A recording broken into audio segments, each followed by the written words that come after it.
Hi, I'm the Gaming Backlog, and like most gamers, I have a pretty expansive backlog of games I've been meaning to get to. I'm aiming to get through the backlog and tell you about my experience doing it. This is how many hours I have left based on the combined totals of howlongtobeat.com estimates, so let's get into it.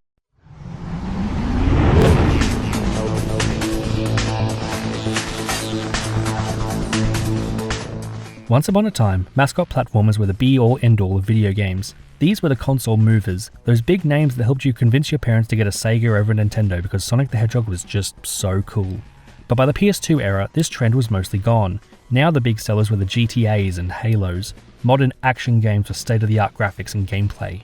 And yeah, this actually was state-of-the-art at the time. But this isn't to say that mascot platformers were completely dead, and the PS2 had some of the absolute goats when it came to them. If there was a Mount Rushmore of PS2 mascot platformers, it'd be Ratchet Clank, Jak and Daxter, Sly Cooper, and I don't know, fucking Scalar. I got to stop eating that chili right before I hit the sack. Anyway, two of these four titans had games released for the PSP. Ratchet & Clank got Size Matters and Secret Agent Clank, while Jak and Daxter got Daxter and the Lost Frontier. See, the thing is, I never had a PSP as a child. It's a console that I always really wanted, but as much as I begged and pleaded with my parents, they never bought one for me. Fast forward to just a couple of Christmases ago, and my wonderful, wonderful girlfriend decides to get me a PSP, the thing that I've wanted since I was so young, and a copy of Daxter. So naturally, I just had to add it to the backlog, and here we are today.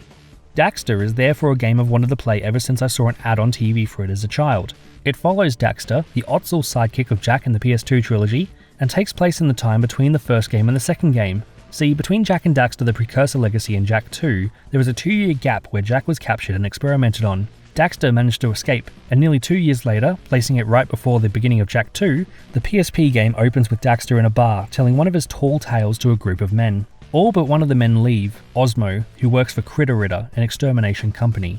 He asks Daxter if he'd like a job working for him, and despite Daxter's refusal, he is given the job anyway.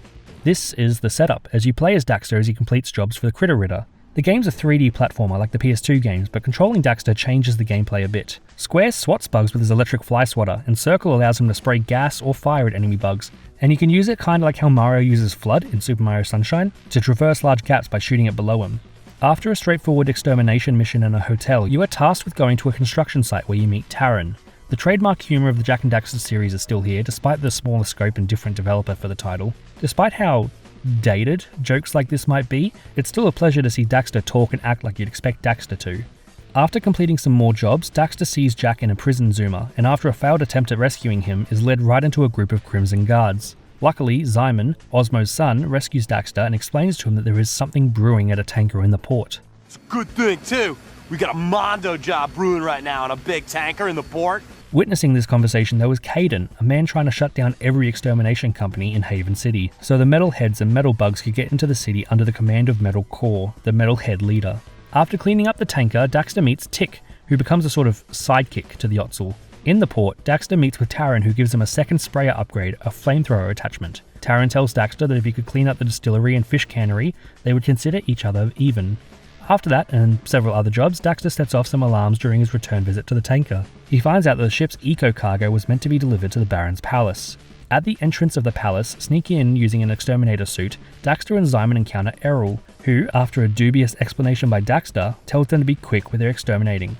Along the way, Daxter finds the map to Jak's cell, and some new clothes for him. Back at the Critter Ritter shop, an argument with Osmo and Caden results in the killing of Tick. Caden walks out of the shop with Daxter following in rage. Unbeknownst to Daxter, Caden had planted a bomb in the shop, which soon explodes while Osmo is still inside. Luckily, Osmo survives, but his business is now gone. Daxter swears revenge on Caden, but he has to go save Jak first. With help from Simon, he infiltrates the fortress, beginning his quest to save Jak. Meanwhile, Metal Core tells Caden that Daxter must not be allowed to rescue Jak. However, he mentions that, should Caden fail, he could still meet them outside the prison in the guise of a human core. After sneaking through the Crimson Guard-infested prison, Daxter is about to rescue Jak when Caden arrives and asks if he's killing metal bugs. Before Daxter could answer him, Caden transforms into Metal Caden and attacks. After an intense battle, Caden says that whatever happens, the city will be theirs anyway, and dies. Daxter then heads off to save Jak, leading into an opening cutscene from Jak 2. The final scene shows the cast of Jak 2 listening to Daxter's story in the naughty Ottsel. Taran arrives at the door and winks at Daxter, thus ending the game.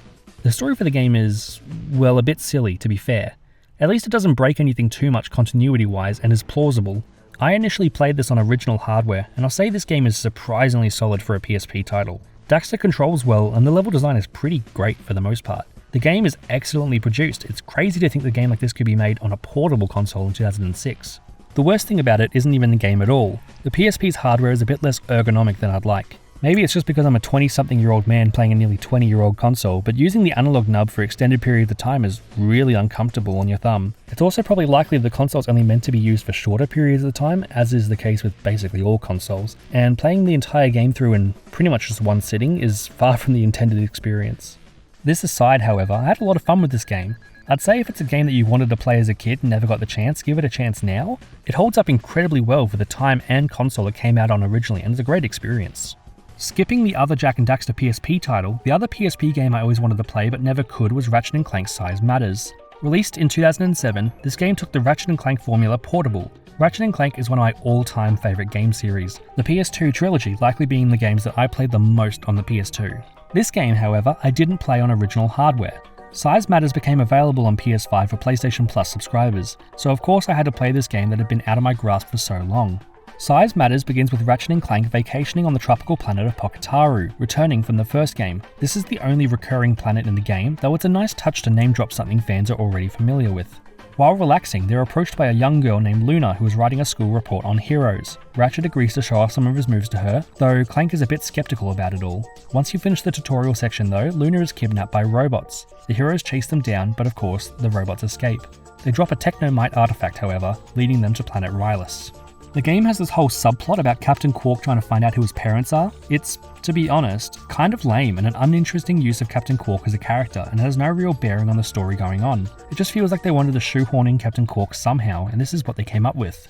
Anyway, Quark advises us to go to the biggest building in the area, which we do, and we find a Technomite map room, which gives us the coordinates for Caledon. On Caledon, we must race a skyboarder to acquire a gadget, and this might be one of the worst instances of a racing minigame in a Ratchet & Clank game I've seen. You're slow and floaty, the camera control's weird, and it's not particularly responsive. Given this is on the PS5 though, we have access to save states and rewinding gameplay, and thank God we do, as this makes things so much easier. With our new gadget, we can unlock the door with a grind boots minigame, and they removed the cool backflip animation Ratchet does when switching lanes, which is absolutely unacceptable. You go through this factory, experiencing the sickening horror that is the Magnet Sphere, aka my idea of hell, and then defeat Mungo. Who's Mungo? He's this vaguely monkey-like boss that has no bearing on anything whatsoever, so let's not worry about him. Eventually the pair catch up to Luna, but she betrays them in one of the most obvious plot twists I've ever seen. Ratchet is knocked out and sent to a medical outpost, and Clank is dumped on Metalis, where he wakes up in the middle of Robot War 3. Managing to escape, he makes his way to Ratchet thanks to Scrunch, who somehow acquired footage of Ratchet undergoing surgery. A lot of things stay unexplained throughout this game, just keep up. At the medical station, Ratchet has a nightmare, and it's actually a pretty creative level. At least this game isn't scared to acknowledge Chairman Drek. It does end in this tedious battle though with Giant Clank, which isn't really a battle but just you dodging for a few minutes until the dream ends. Clank manages to get to Ratchet and he wakes up, and you go on to destroy the station. We learn that Luna is in league with the Technomites, and was luring Ratchet into a trap. With the coordinates to Chalax, the pair travel there and find a Technomite city, and also discover that Luna is in fact a robot. Luna escapes before we can confront her however, so we travel to Daney Moon where she reveals the Technomite's goal. It's pretty convoluted, but they took Ratchet's DNA so they could create an army of Ratchet clones, with which they could no longer be taken advantage of, and people will have to give them credit for using their technology. Because no one thinks that Technomites are real in this game. It's all pretty silly, but moving on. We defeat Luna and Clank searches her storage for information, but Technomites shut down Clank and we must shrink down and go inside him to rescue him. After saving our friend, we leave to take down the clone factory on Quadrona. Once there, we fight off an army of clones and find the Technomite Emperor, Otto Destruct. Destruct explains that his true plan was to use the new machine he built to steal the brainpower of every intelligent being in the solar system using his clone army, transferring it all to himself to become the most intelligent person in the universe. After this monologuing, he engaged in a long battle, during which they were hindered by Quark, who believed Otto to be his father. After Otto's defeat, Scrunch arrived again, with proof of Quark's real parents and their death. Angered, Quark attempts to use Destruct's device on himself, but failed when he was interrupted by Scrunch and then shrunk by Destruct. Ratchet then activated the machine on accident, causing Otto's intelligence to be switched with Scrunch. Later, in Clank's apartment in Megapolis, Ratchet and Clank relaxed and watched a commercial about the Ratchet clones Otto created being advertised as Battle Ratchets, as a tiny Quark tries to show off in front of miniature Ratchet clones with exaggerated stories. It's all a bit silly overall, but for the most part the humour and dialogue writing is actually pretty good. Plus the voice performances from the cast for the most part match the quality from the original trilogy. But the story is ultimately less important than the gameplay. Size Matters gets a lot of flack for its gameplay, and to be fair, a lot of it is justified. A complaint I see a lot is enemies' ridiculous time to kill, and yeah, to be fair, it's pretty egregious at some points. It makes me think that the wrench is intended to be used in conjunction with the weapons. Another thing that makes me think this is the great armor system. This is the part of the game that many people praise. See, throughout the game, Ratchet collects armor that he can wear, split between helmet, body, gloves, and boots. Combining a set of these is more efficient than mixing and matching, and each has a unique effect, typically applied to the wrench. In addition to the sets though, there are secret sets unlocked by mixing and matching specific pieces together. These secret ones are even better, and the best armor in the game can only be acquired this way. The developer likely wanted to show off the power-ups that the wrench got, and thus the time to kill is higher, as you're not expected to kill all enemies exclusively with your weapons. This, however, goes against the leveling up of weapons. Typically in Ratchet and Clank games, you use a weapon until it upgrades, then stop using it and use other weapons, as that precious experience is limited and it's wasted if not being used to level up a weapon. It's a design problem to be sure, and so far unsolved, but it's also something that gives Ratchet and Clank games their charm. Also, there's no charge boots. Grind and magnet boots both make reappearances here since they're so iconic, however charge boots don't. I can see why they don't. Crouching is a pain in the ass and the game simply isn't built for you going too fast given the limitations of the PSP, but it was still a slight point of frustration. To be fair though, I think the game is for the most part overhated. It's decently fun, engaging enough anyway that I wanted to go through and platinum trophy the game. Something they added when they ported it from the PSP over to the PS5 was trophies, and I've platinumed most of the Ratchet and Clank games up to this point and wanted to add this one to the list. Many of the trophies are unlocked by simply playing through the game, buying gadgets and obtaining armor. Many will be unlocked naturally while attempting to get all the skill points, such as weapon upgrades and whatnot, so that's what we'll focus on first. For the first playthrough, whichever ones I collected, and focused on collecting others on the second playthrough. The ability to rewind will help a lot in some of these, particularly ones attached to the racing and other slower minigames. It also helps prevent deaths in trickier fights, as some of the enemies' damage outputs are insane. On Poketaru, there is Train Faster by completing the tutorial section in under 1 minute and 32 seconds. I did this on my first playthrough, and it's easiest to do on a revisit. Just quickly run through the area, kill the enemies with your upgraded weapons, and bam, skill point. Don't Rock the Boat was done first try without even paying attention. It's completing the boat section without taking a hit. Surprisingly not that difficult at all. Do Cows Get Crabby is done by turning 26 crabs into cows. See, I did not have the mutator or the Armageddon needed to complete this, so we'll have to come back in another playthrough. On Rylus, there's another 3. Lights Camera Action is killing 11 floating cameras, which is pretty straightforward. Ship It by breaking all the crates in the level, which once you get the box breaker, this is pretty easy. The third, however, is Bury the Pygmies. So you get the berry blossoms, these flower things, to eat 5 pygmy tribesmen.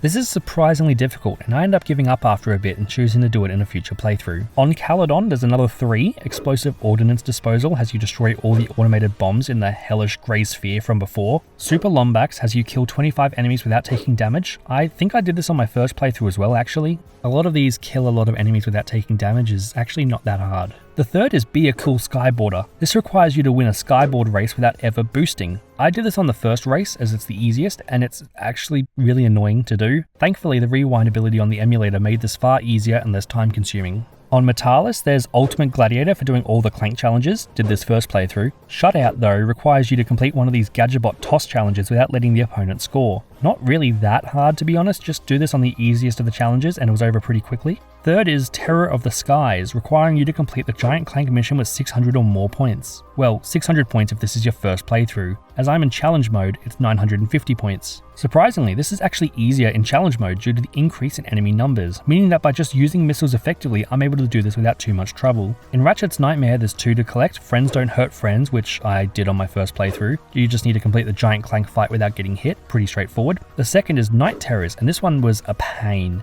You need to rush through the final few waves of enemies before the Giant Clank fight under 45 seconds, and this is a tight time limit given the time to kill. I had to memorize portal spawn locations and get creative with a suck cannon and dual lacerators to make it through. This one in particular, the rewind ability, was a godsend, as I was able to retry this over and over until I finally got it without having to fully reload the game.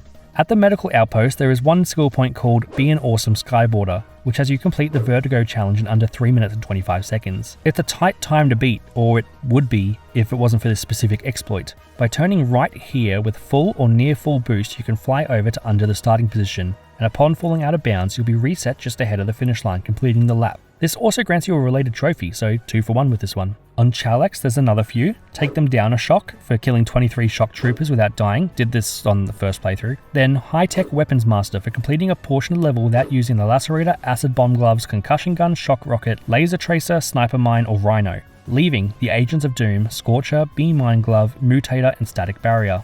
The Scorcher sucks, frankly, so I need the Mutator, which I haven't acquired yet, so we'll come back to this after doing Danny Moon. On Danny Moon, we complete all the Clank challenges, which I didn't see there at all on my first playthrough, and get the Ultimate Gladiator skill point, along with the Mutator. There's also a Wool Protest skill point by completing the main path without killing any of the Were-Sheep. I accidentally did this on my first playthrough, because I revisited it to get a Titanium Bolt and ended up skipping past them all. Still, I'll take it. Third skill point is Bouncy Bouncy Bouncy, which is for bouncing on a plant 10 times in a row, so I did that. Back to Chalax, I used the new Mutator, which became an Armageddon, like halfway through Danny Moon, to breathe through the level with the B-Mine Glove and Agents of Doom also providing firepower. The third skill point for this level was No More Varmints, for beating a score of 1,950 points in the Giant Clank section. Again, the point total needed is raised because of the challenge mode, and again, it's slightly easier in challenge mode due to the increased enemies. Though this one was a bit more challenging than that other one. Since we already just did Danny Moon, we can go inside Clank. Now first there's Not the Shock of Me Now, which I did in challenge mode mostly by accident. Using the static barrier frequently throughout the level helped me get to the end without actually taking damage. Then there's Ratchet, just Ratchet. This one is hard, requiring you to essentially beat the level with only the wrench. Too difficult in fact for the first challenge mode run, so I will return in the third playthrough with the best armor in the game, making this substantially easier. Lastly, Quadrona has a couple of difficult skill points for the last level. Storm the Front requires you to complete the enemy portion of the level in under 105 seconds. This is incredibly difficult to do, or it would be if you're trying to do it on your first playthrough. Upon revisiting the planet, the whole first area of the level can actually be ran through quickly, avoiding any enemies and getting the skill point easily. The second one, Elite Annihilation, is actually pretty tough. I ended up doing it in a third playthrough as well. This one requires you to defeat 70 Ratchet clones in the battle before the final boss. But as I said, we'll revisit this on the third playthrough. Throughout this challenge run, all but a couple of skill points were required. One requiring the Mutator on Poketaru, one inside Clank that I require better armor for, and one on Quadrona that I was just struggling with. I don't have the Rhino yet, so I figured saving up for it would help a lot with that Quadrona skill point. A lot of trophies were acquired naturally throughout this playthrough. Skillful Warrior, which has you earn 15 skill points. I completed some of the secret sets of armor too, which gets a trophy. Trophies for 1, 10, and 20 titanium bolts. And purchasing a Titan weapon, which is the upgrade above fully upgraded in this game. A Lost Talent asks you to finish a race in 4th place, which I used the rewind on the emulator to do, then rewind to just before and then take the shortcut finish first, saving me from needing to play through the race twice. I Am the Nightmare just asks you to re-enter Ratchet's Nightmare, which can be done by interacting with his operating table on the debris here. Big but Useless has you kill the giant crab in Poketaru, which appears when revisiting the planet. Worker's Dozen achieve a score multiplier of 12, which is built up pretty quickly by not taking damage. Display of Vandalism by destroying 5 displays in Caledon Factory. Did this one by accident actually, since I was just using the box breaker to break crates to get more bolts. Lombax Sushi asks you to be eaten by a fish in Poketaru. I again did this one without knowing it was a trophy. See, after getting this titanium bolt, I just wanted to die and return to the spawn point and decided being eaten by the fish was the easiest way, then boom, trophy. I also got Being a Hero Pays Off, which requires you to hold 1 million bolts at any one time. So the only trophies that are left are for defeating Mungo with only the wrench, purchasing the Rhino, and a few related to the high impact treehouse. In the third playthrough, we easily get the Do Cows Get Crabby skill point, despite the Armageddon creating explosive bulls that kill nearby enemies. We kill Mungo with the wrench, with some help from being able to rewind, and then get the rest of the armor, allowing us to create the Stalker armor. This is important for the Ratchet, just Ratchet achievement, as this causes your wrench to phase through enemies, but causes massive poison and fire damage, basically killing any of the enemies in this level in one hit, after a short delay. I used this to get through the level with only the wrench, granting us the second to last skill point. For the last one, I was still not frugal enough in this playthrough to get the Rhino, but I do have good enough weapons to take out 70 Ratchets, with the help of the B-Mine Glove and the Agents of Doom helping to up my damage output passively. With that, we have all the skill points, allowing us to teleport to the high impact treehouse. This is similar to the Insomniac museums of previous titles, with a bunch of developer insights and cut content. Once we land, we're rewarded with a trophy, and easily enough we find the cut weapon, a version of the turret glove from previous titles, and another trophy is unlocked. We then make our way to where the Clank challenges are and play a little robot-themed lemming puzzle, which is surprisingly tricky. We do figure it out though and get another trophy. Lastly, we need to grind for some bolts. We get a ×12 multiplier and then reload the treehouse a few times, each time making sure to break these beach chairs lying around. Each grant a pretty good number of bolts, and after a few reloads we have enough to finally purchase the Rhino and achieve the Platinum trophy. Honestly, doing this was a whole lot of fun. I love the trophy names in this game. It continues the silly toilet humour that is present in many of the games in the series and adds an extra set of challenges to complete with the game. Like, look at some of these trophy names. It's a grower, big but useless, it's how you use it, all hilarious. As I said earlier, this game is actually not as bad as a lot of people claim it is, and I think there's a lot of hate for this game that's just trying its best. Is it the best Ratchet & Clank game? God no, it's still probably the worst one that I've played, but it tries, and I think it's charming in its own way. Worth playing for sure if you have PS Plus, since it's free, so what do you have to lose? Thanks for watching. Let me know if you've played either of these PSP games or what you think, and I'll see you in the next one as I continue through my gaming backlog.